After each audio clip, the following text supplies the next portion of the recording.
Շատ դեպքերում պարապապանը շատ ճիշտ նշեց արդյունքային չափորոշիչներն ու մի քանի տեղ բացակայում են ընդհանրապես, բայց հիմնականում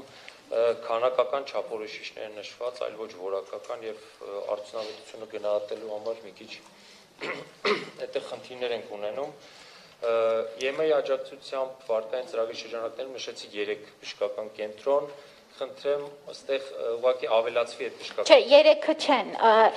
Այս ծրագիրը դեռ բանի մեջ է։ Հիմա մենք պրոյեկտը ընդհանուր առմամբ, կարելի ասել հակիրճ, ուրեմն ներկայացրել ենք, որտեղ ծրագրի ընթացիկ շրջաններ կան։ Մենք դեռ պետք է մասնագիտական հա, դրանց ուրեմն վերաբերյալ ամբողջական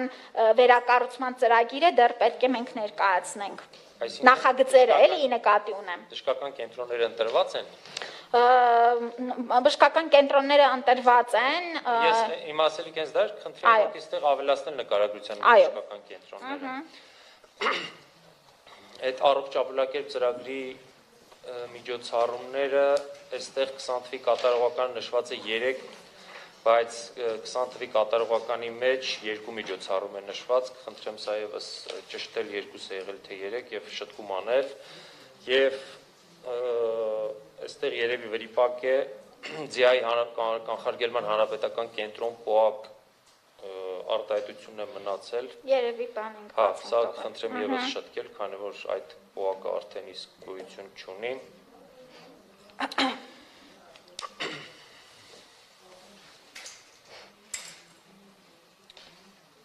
1053 ծրագրի 32002 միջոցառման մեջ Տիկին Ավանեսյան նկարագրությունը եւ արդյունքային չափորոշիչները չեն համապատասխանում իրար, նկարագրության մեջ գրված է սարքավորների ձեռքբերում, իսկ արդյունքային չափորոշիչների մեջ կառուցապատման աշխատանքներ։ Սա եւս խնդրեմ հստակեցնել եւ համապատասխանեցնել իրար։ Մի րոպե, եթե կարելի է 1053 1053-3202 Համաշխարհային բանկի աջակցությամբ իրականացվող ոչ վարակիչ հիվանդությունների կանխարգելման վերահսկման ծրագրի շրջանակներում շենքային պայմանների բարելավում։ Խնդրեմ համապատասխանեցնել իրեն, ստե ամենայն առողջությամբ կառուցապատման աշխատանքները, բայց նկարագրության մեջ գրված է սարքավորների ձեռքբերում։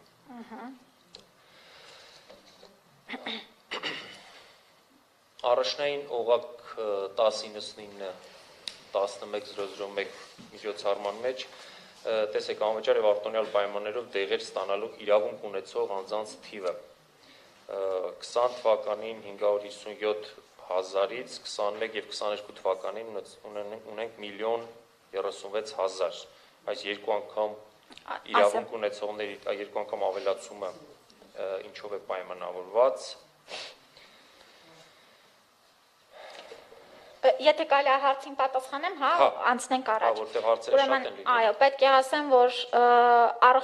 առաջնային օղակում մեր կցագրված ընդհանուր բնակչության մենք աճ ունենք, դա պայմանավորված է Արցախի Հանրապետության բնակչության պատերազմի ժամանակ մենք ուրեմն բոլոր տեղահանվածները կցագրվեցին մեր առաջնային օղակում եւ հիմնականում դա այդպես էլ պահպանվում է։ Մենք Արցախի Հանրապետության հետ այսպես փող ճշտումներ են անում, որպեսզի մեկ անձը երկու տարբեր խողովակներից չունենա ֆինանսավորում եւ այդ արմետ համակարգը մեզ այս հնարավորությունները տալիս է, բայց պիտի ասեմ, որ մենք ունենք ավելացում ինչպես առաջնային օղակում կցագրված քաղաքացիների, այնպես էլ օրինակ սոցանապահովների մեր ծրագրի շրջանակներում մենք շահառուների թվի ավելացում ունենք, քանի որ Արցախի բնակչությունը եւս դարձել է մեր 318 կառավարության որոշմամբ առանձին շահառուների խումբ։ Այստեղ ավելացումները դրա հետ են կապված։ Ես բայց մի հատ կխնդրեմ, մենք այդ թվային ցուցանիշները եւս մեկ անգամ կդիտարկենք, արդյոք ճիշտ պատկերն են այդ ավելացումը արտահայտում թե չէ, կնայենք մի հատ։ Որտեղ երկու անգամ մոտ ավել է, դա պետք է ճշտել։ Տիկին Ավանեսյան 1099 ծրագրի 11004 միջոցառման մեջ ախտորոշման ճշտման նպատակով լաբորատոր գործիքային ախտորոշ հետազոտությունների ուղեգրման ծրագիրն է սա, այստեղ կարծում եմ որակական ցուցանիշ պետք է ավելացնել, արդյոք տարբերությունը ինչքան է, սա ենթադրում եմ մարզերից բժշկական մասնագիտացած բժշկական կենտրոն ուղեգրումների մասին է, այստեղ ճիշտ կլինի որակական ցուցանիշ ավելացվի, թե որքան է այդ ախտորոշումների տարբերությունը, քանի տոկոսն է կազմում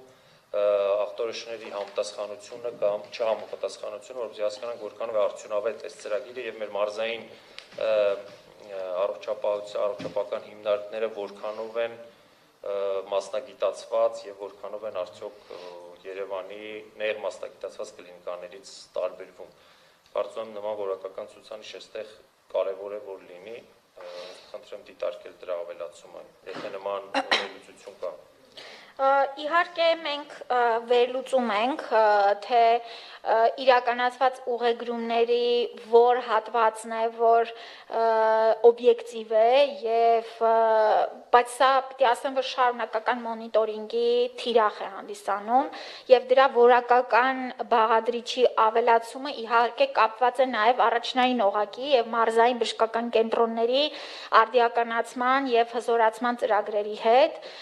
ինչքան մենք ներդրում անենք մեր մարզային կենտրոններում, այնքան այս ուղեգրումների այսպես հոսքի նվազեցում կունենանք, իհարկե կան որոշ ծառայություններ եւ դրանք լինելու են, մենք աշխատում ենք նաեւ դրանք ճիշտ քարտեզագրման, որ պիտի լինեն որոշ ծառայություններ, որոնք պիտի կենտրոնացված լինեն Երևանում, որպեսզի ապահովենք նաեւ բժշկական ելքերի որակի խնդիրը, որովհետեւ գիտենք, որ կան ծառայություններ, որոնք ենթադրում են բարձր տեխնոլոգիաներ, բարձր որակավորում ունեցող մասնագետներ եւ այդ մասնագետները կարող են լինել այդպիսին, եթե ապահովում են օրինակ վիրահատությունների X քանակ եւ եթե դա դրանից ցածր է, ապա որակի մասին խոսելը տեղին չէ։ Ուստի համաձայն եմ, որ որակական ցուցանիշները պետք է անընդհատ վերանայվեն, բայց թե ինչպիսի արտահայտում կարելի է գտնել եւ դա ներառել այստեղ մի քիչ լավ չեմ պատկերացնում, առաջարկում եմ քննարկենք, որովհետեւ ինչը համապատասխանություն է, էլի ֆիքսենք այստեղ ինչը ինչին համապատասխանություն է։ Տիկին Անեսյան, ենթադրենք մարզում դրված ախտորոշման եւ ուղեգրման արդյունքում արդյոք ախտորոշումը փոխվել է թե պահպանվել է։ Այս տոկոսային հարաբերակցությամբ biz հասկանանք մարզային բուժօգնության մակարդակը ինչպես է։ Որակական ցուցանիշ կլինի, էլի։ Այո։ Տեսեք, դա անելու համար մենք ներդնում ենք էլեկտրոնային առողջապահության կլինիկական հատվածի պարտադիր մուտքագրման ուրեմն ծրագիրը։ Առաջիկայում 1-2 ամիսների ընթացքում մենք արդեն կունենանք մեր մասնավոր ոչ միայն մարզերում, այլ նաև Երևան քաղաքում մասնավոր բժշկական կենտրոնների եւ Արմեդ համակարգի ինտեգրման գործընթաց, որը տեխնիկական առումով հիմա աշխատանքներ են վարվում, դա իսկապես շատ մեծ աշխատանք է եւ դրա շրջանակներում էլ մենք պետական միջոցների հաշվին նաև թարմացրել ենք մեր սերվերային հնարավորությունները, ինչը շատ կարևոր ներդրում է եւ ձեր ասած այդ խնդիրները անհարկի լրացուցիչ ախտորոշումներ իրականացնելու պետք է շատ խիստ ձևով մոնիտորինգ իրականացվի։ Տեսեք, մենք ունենք օրինակ սահմանափակում, որ մեկ անձը դժվարամատչելի այսպես հետազոտություններից կարող է օգտվել տարին 2 անգամ, բայց քանի որ չունենք մեկ ընդհանրական տեղեկատվական դաշտ եւ այդ բոլոր հետազոտությունները մի տեղեկատվական հարթակում չեն ագրեգացվում եւ դրա արդյունքները հետազոտության, շատ դժվար է վերահսկել, թե մարդը մի կենտրոնում ստացավ այդ ծառայությունը, հետո գնաց մեկ այլ կենտրոնում ստացավ, ինչ ստացավ արդյունքում, արդյոք անհրաժեշտ էր այդ հետազոտությունը կրկնել, թե չէ, ուստի համաձայն եմ ձեզ հետ, որ այստեղ շատ մեծ աշխատանք կա տանելու։ Դատաբժշկական եւ ախտաբանանատոմիական ծառայություններ 1142 ծրագրի մասինն է խոսքը, Տիկին Ավանեսյան։ Դատաբժշկական եւ գենետիկ ծառայությունների գծով փորձաքննությունների թիվ ես սա եթե չեմ սխալվում անցած տարի եւս առաջարկելու եմ, որ դատաբժշկական փորձաքննությունները խոսքս դիարձուների մասն եւ գենետիկ ծառայությունները առանձին տողով ներկայացվեն, ինչպես ախտաբանանատոմիական ծառայությունների մեջ առանձին տողով է ներկայացված ախտաբանանատոմիական դիահերձումներ եւ վիրահատական եւ բիոպտատ նյութերի հետազոտություններ։ Տեսեք,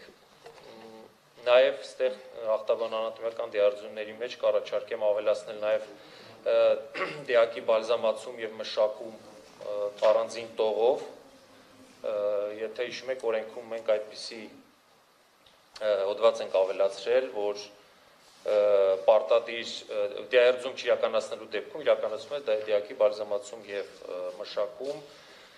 եւ հաշվի առնելով, որ Հայաստանի Հանրապետությունում դիահերձումների թիվը ամբողջ աշխարհում առաջին տեղում է գտնվում, շուրջ 75% դիահերձում է իրականացվում, այնինչ երկրորդ տեղում այն երկիրն է, որտեղ իրականացվում է 40% դիահերձում, այսինքն այդքան բավականաչափ առաջ երկրորդ տեղի տարբերությունը բավականաչափ մեծ է եւ կարծում եմ կարիք կա միջոցներ ձեռնարկել, որպեսզի Հայաստանում դիահերձումների տոկոսը իջնի,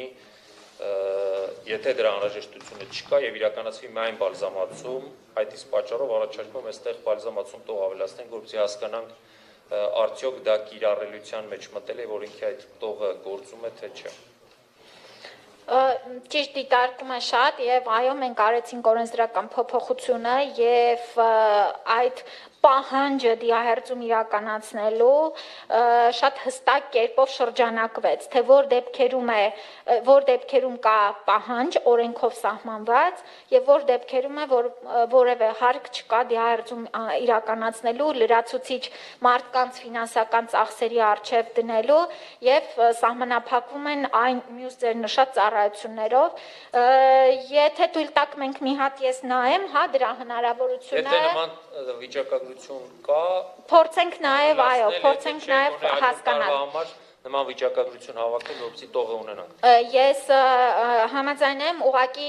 գիտեք, որ 21 թիվը դատաբժշկական գիտագործնական կենտրոնի համար այսպես ոչ ընթացիկ տարի էր եւ նրանք հիմնականում իրենց գործառույթները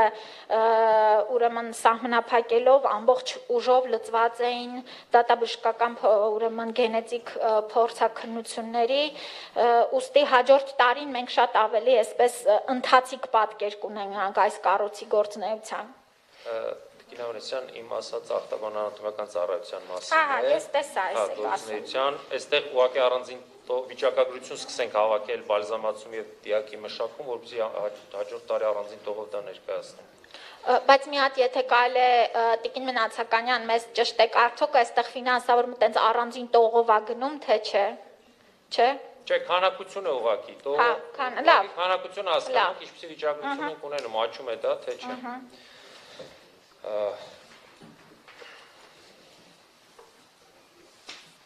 Տեղապահովում, Տիկին Ավանեսյան, 1188 ծրագրի 12001 միջոցառման մասին է խոսքը, այստեղ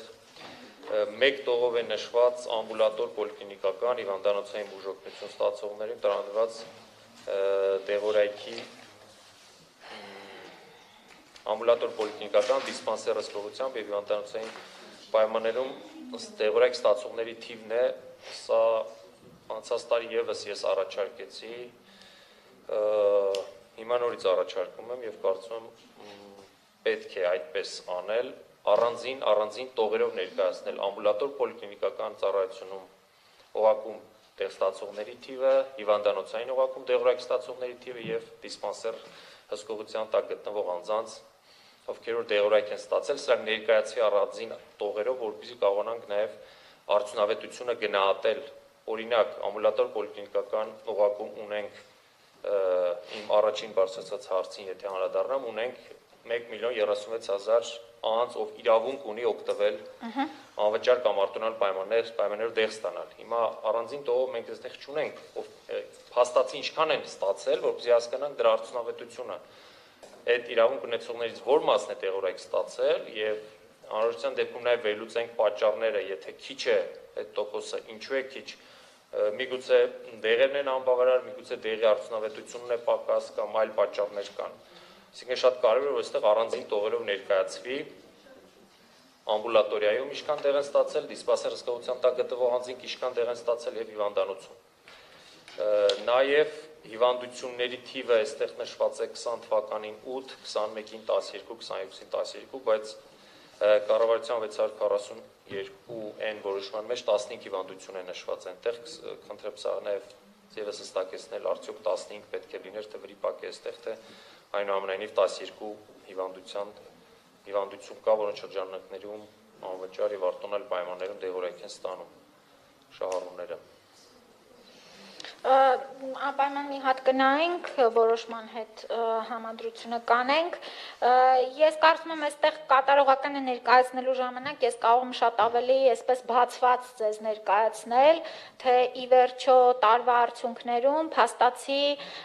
օգտվողների, շահառուների եւ փաստացի օգտվողների ինչ համամասնություն ունենք, ինչպես ասեցի, այս ծրագրի շրջանակներում մենք ունենք կատարողականի աճ վերջին 2 տարիների ընթացքում։ Նախկինում պատմականորեն մինչև 18-19 թվերը այստեղ մշտապես թերակատարումներ եղել են, բայց այս ծրագիրը քանի գնում այնքան ավելի կիրառելի է դառնում, այսինքն քաղաքացիների կողմից պահանջված է։ Պիտի ասեմ, որ այս ծրագրի շրջանակներում ձեռք բերվող նաև օրինակ ինսուլինը, որը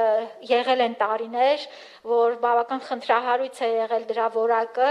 եւ քաղաքացիները այսպես դժկամությամբ են օգտվել, բայց վերջին 3 տարիներին մենք որևէ բողոք, գանգատ չենք ունեցել եւ մեր ամբողջական քանակները մենք սպառում ենք, որովհետեւ ձեռք ենք բերում եվրոպական արտադրության որակյալ դեղամիջոցներ, բայց կատարողականի ժամանակ ես խոստանում եմ մի փոքր ավելի բացված կերպով ձեզ ներկայացնել, թե ծրագրի շրջանակներում ավելի ինչ հատվածներ ինչպես են կատարվել։ Տիկին կարծում եմ այդ թվերը հստակ են, այսինքն հայտնի թվեր պետք է լինեն, թե ամբուլատոր պոլիկլինիկական պայմաններում քանի անձ է դեղորայքից օգտվել եւ այստեղ կարա այդ թիվը արտացոլվել, որպեսզի հասկանանք դրա արդյունավետությունը։ Այս ուղեցույցների մասով տիկին Բադալյանը արդեն նշեց, կարծում եմ տարեկան 25 ուղեցույց պլանավորելը բավականաչափ քիչ է եւ շատ ճիշտ նշեցիք, որ ասոցիացիաների ընդգրկմամբ կարելի է այս թիվը կտրուկ ավելացնել, որպեսզի կարողանանք նաև բուժման սխեմաների փոփոխությունների հետևից հասցնել եւ համտեսխան շտկումներ անել արդեն իսկ գործող ուղեցույցներում։ Տիկին Անասյան, այս բժիշկների ուղեգրման միջոցառման մեջ կարծում պետք է ավելացնել կարիքը, որպեսզի հասկանանք ինչքանով է իրականացում, տեսեք, ուղեգրվել է 20, 20 եւ 50 բժիշկ, 2021 եւ 22 թվականի նախատեսվում է 50 բժիշկ, այստեղ ճիշտ կլինի որակական ցուցանիշ որպես տող ավելացնել, թե կարիքը ինչքան է, որպեսզի հասկանանք այս ծրագրի արդյունավետությունը եւ եթե արդյունավետությունը ցածր է, հասկանանք ինչպիսի գործիքներ կամ գործողություններ կիրառել, որպեսզի արդյունավետությունը նաեւ բարձրացնենք։ 1191 ծրագրի Ես առանձին այսպես տեղեկանք ունեի նաև որպեսզի այստեղ կարիքը նշենք, իմ իմանալով մոտարպես 200 բժշկի մասին է խոսքը մարզայում թափուր հաստիկների ունենք իհարկե կարիքը շատ ավելի մեծ է, քան թե մենք փաստացի հես է, տեսեք փաստացի ուրեմն կարողանում ենք բավարարել ճիշտն ասած մեր բյուջետային հայտում այս տողը եւս կրկնակի առումով ավելի մեծ ֆինանսավորման կարիք էր ներկայացվել, բայց չբավարարվեց, հույս ունենք, որ ընթացքում ընդհանուր միջոցների ավելացման առումով այս խնդրանքը եւս կբավարարվի։ Մենք ունենք ամբողջական պատկերը, օրինակ Եղեգնաձոր, Մեղրի, Կապան, Բերդ, Հրազդան, Վարդենիս, Կապանի բժշկական կենտրոն, թե ինչ ուղղություններով ունենք բացեր։ Պետք է ասեմ, որ հիմնական մասնագիտական պահանջարկը վերաբերվում է անեստեզիոլոգ ռեանիմատոլոգներին, պակաս չէ ուրեմն վիրաբուժների, թորակալ վիրաբուժների եւ ընդհանուր վիրաբուժների կարիքը, մանկաբարձ գինեկոլոգների կարիքը, ուրեմն ընտանեկան բժիշկների շատ մեծ պահանջարկ ունենք, ես պետք է նշեմ, որ ունենք մարզեր, որտեղ ընտանեկան բժիշկների միջին տարիքը 70-ից բարձր է։ Սա նշանակում է, որ 1-2 տարի հետո մենք լուրջ կարդրային խնդիրներ ենք ունենալու։ Ուստի այս տարի էլ նպատակային արձինատուրան, երբ որ մենք կազմում էինք մեր պահանջարկը, շատ խստորեն հետևել ենք, որ այս ապագայում սպասվելիք, այս կադրային սովին բավարարի։ Առաջիկա տարիներին այն անձինք, ովքեր որ պայմանագրեր են կնքում, 2-3 տարի հետո անպայման ուղեգրվեն մարզ եւ փորձեն լրացնել այս սերունդների փոփոխությունը։ Պիտի ասեմ, որ այս ժամանակավոր ուղեգրումների շրջանակներում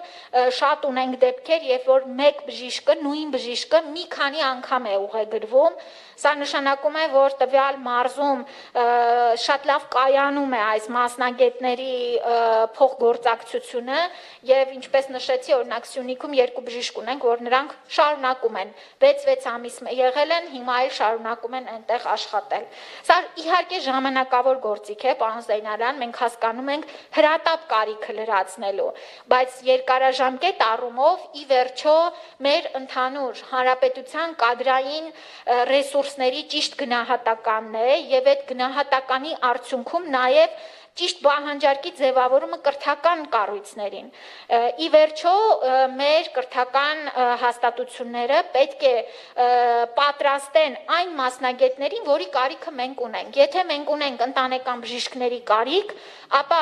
մեր կարծիքով ուրեմն պետական ֆինանսական աջակցությունը պետք է ուղղվի այն ուղղություններով, որի կարիքը մենք ունենք, ոչ թե օրինակ պլաստիկ վիրաբուժությանը։ Այստեղ շատ այսպես լուրջ